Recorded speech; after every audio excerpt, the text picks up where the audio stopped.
বিষয়ে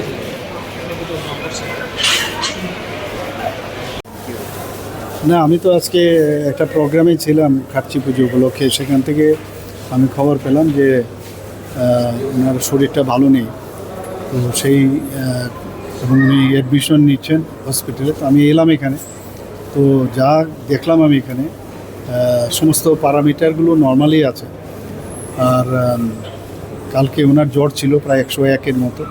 প্লাস ডাক্তারবাবুরা বললেন যে ওনার ব্রঙ্কাইটিস, কাশিও ওনার প্রচণ্ড কাশি হচ্ছিল।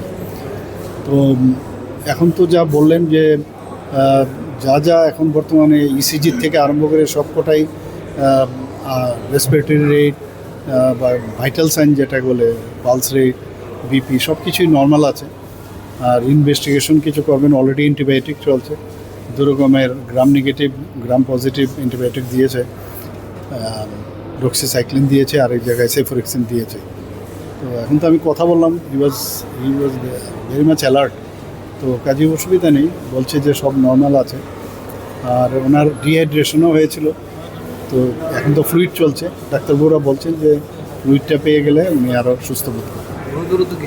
হ্যাঁ, না না, খুব নর্মাল, ক্যাজুয়াল। যেহেতু একটু উনি ফিভার হয়েছে, এর জন্য এসছেন এখানে। অন্য কিছু তো মনে হচ্ছে না, আর কিছু আছে। আর কাশি হচ্ছিল।